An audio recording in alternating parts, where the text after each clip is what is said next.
सामेईन, वो बहरी मुहिम जुई में अपनी मिसाल आप था। अहले यूरोप उसे समंदरों का बेताज बादशाह कहा करते थे। उसने एक बहुत बड़े बहरी मार्के में ईसाइयों के 300 बहरी जहाज़ों की धज्जियाँ उड़ा के रख दी थीं। उसके नाम से मगरबी कुव्वतों के दिल लरज़ जाते थे। वो खौफ की इलामत बनकर हमेशा सलीबियों के सरों पर मुंडलाता रहा। उसका वाकई समंदरों पर राज चलता था। उसने तारीख़ के सबसे बड़े यूरोपी बहरी इत्तेहाद को इबरतनाक शिकस्त देकर उनको वर्ताए हैरत में डाल दिया था। उसके आगे बहिरा रोम की तमाम ईसाई कुव्वतों ने हथियार डाल दिए थे। सलीबियों ने उसे 3 लाख सोने के सिक्के देकर जान की अमान पाई थी।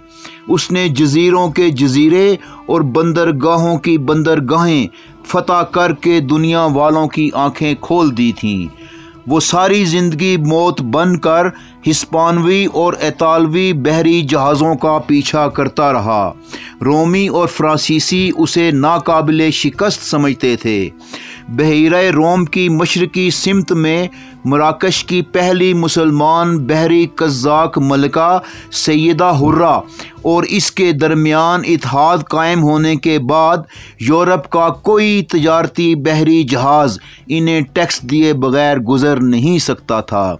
उसने पुर्तगालियों और हिस्पानवियों का गुरूर खाक में मिला के रख दिया था। तारीख़ उसे फ़ातिह अलजज़ायर और फ़ातिह ट्यूनिस के नाम से जानती है।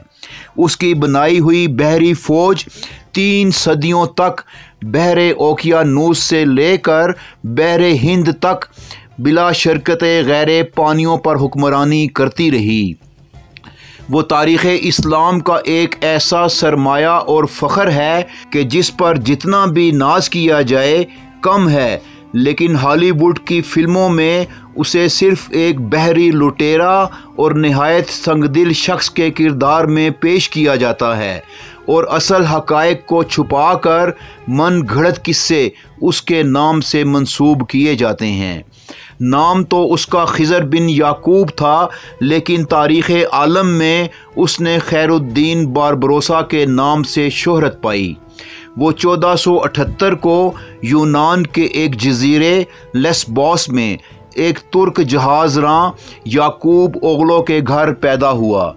सामेईन, आप देख रहे हैं दस्तक टीवी की सीरीज़ जानिए कौन में खैरुद्दीन बारबरोसा। लेकिन अगर आपने अभी तक हमारा चैनल सब्सक्राइब नहीं किया तो पहले उसे सब्सक्राइब कर लें और साथ ही बेल आइकन प्रेस कर लें ताकि आपको हमारी अपडेट्स मिलती रहें। सामेईन, याकूब ओगलो के 4 बेटे थे, इरूज, इलियास, इसहाक और खिज़र।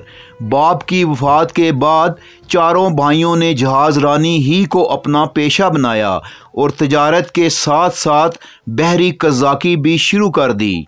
दरअसल 16वीं सदी से 19वीं सदी तक बहरी कज़ाकी भी एक पेशा ही हुआ करता था और समंदरों के आसपास की हुकूमतें इन बहरी कज़ाकों को अपनी बहरी फ़ौज में भर्ती कर लिया करती थीं ताकि समंदरों पर इनका असर व रसूख कायम रहे। लेकिन बारबरोसा बरादरान सिर्फ ईसाइयों ही के बहरी जहाज़ लूटा करते थे। उसकी वजह यह थी कि सुकूते गरनाता के बाद स्पेन में मुसलमानों पर जो जुल्म व तशद्दुद के पहाड़ ढाए गए वो इनसे इनका इंतकाम लिया करते थे।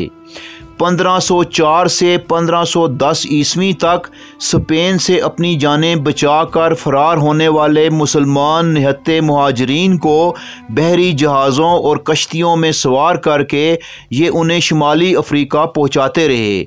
इसी वजह से हिस्पानवी मुसलमान इनके बड़े भाई इरूज को बाबा इरूज कहा करते थे।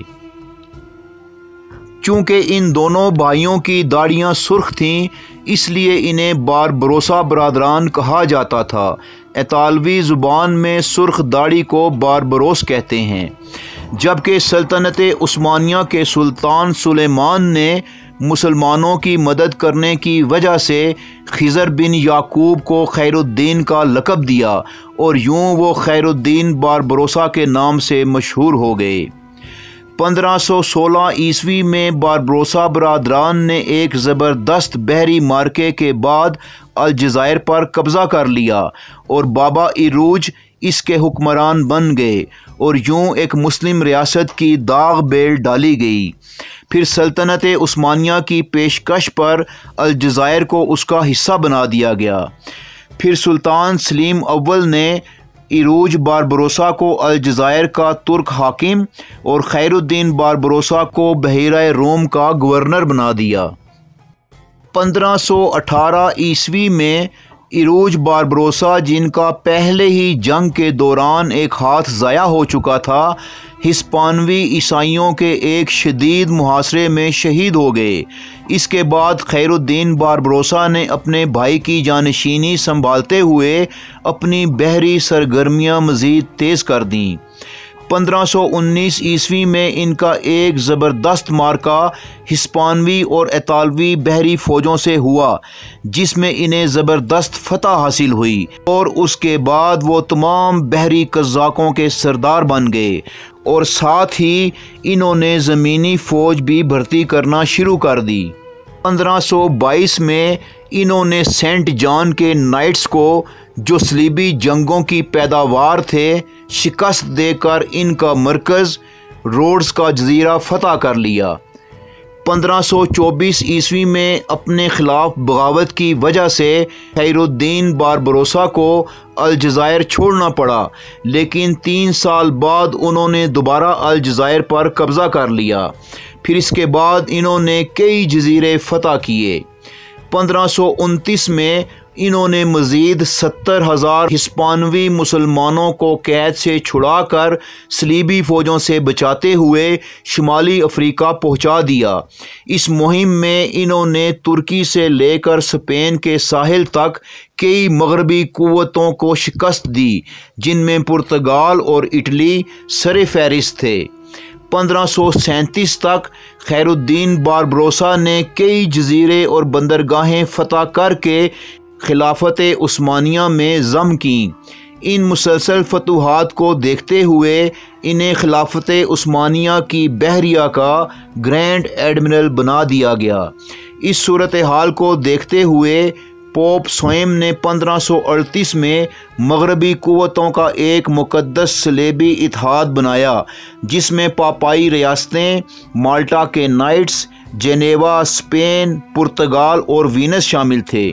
और फिर परवेज़ा के मुकाम पर इनकी खैरुद्दीन बारबरोसा से एक ज़बरदस्त तारीख़ी जंग हुई।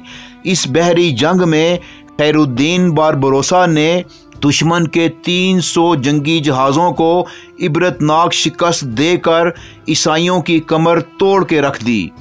1540 में रोम के बादशाह चार्ल्स पंजम ने बारबरोसा को ये पेशकश की कि उन्हें स्पेन के कुछ इलाकों का हाकिम भी बनाया जाएगा और सलेबी बहरिया का ग्रैंड एडमिरल भी, लेकिन खैरुद्दीन बारबरोसा ने उसकी ये पेशकश ठुकरा दी। इन बहरी मार्कों के दौरान इतालवी और हिस्पानवी इलाके ख़ास तौर पर खैरुद्दीन बारबरोसा का टारगेट रहे। 1545 में इन्होंने खिलाफत उस्मानिया की बहरिया से रिटायरमेंट ली और इस्तांबुल में रिहाइश पजीर हो गए, जहां 1546 में वो अपने खालिक हकीकी से जा मिले। खिलाफत उस्मानिया ने इनकी मरकद पर ये अल्फाज तहरीर करवाए: फ़ातह त्यूनस व अलजायर का मकबरा, अल्लाह का सिपाही, कैप्टन खैरुद्दीन बारबरोसा। इनकी वफ़ात के बाद कई सालों तक तुर्क बहरी बेड़े जब इधर से गुज़रते तो इनको एजाज़ी सैल्यूट पेश किया करते। इनकी ज़िंदगी पर ग़ज़वाते खैरुद्दीन पाशा के नाम से 5 बड़ी मशहूर किताबें लिखी गईं, जो आज भी इस्तांबुल यूनिवर्सिटी में तलबा व तालबात को पढ़ाई जाती हैं। सामेन, आप देख रहे हैं दस्तक टीवी की सीरीज़ जानिए कौन में खैरुद्दीन बारबरोसा। जो अब अपने इख्तिताम को पहुंचता है। इंशाअल्लाह बहुत जल्द हम अपने अगले प्रोग्राम के साथ दोबारा आपकी खिदमत में हाजिर होंगे। उस वक्त तक के लिए इजाज़त चाहेंगे। अल्लाह निगहबान।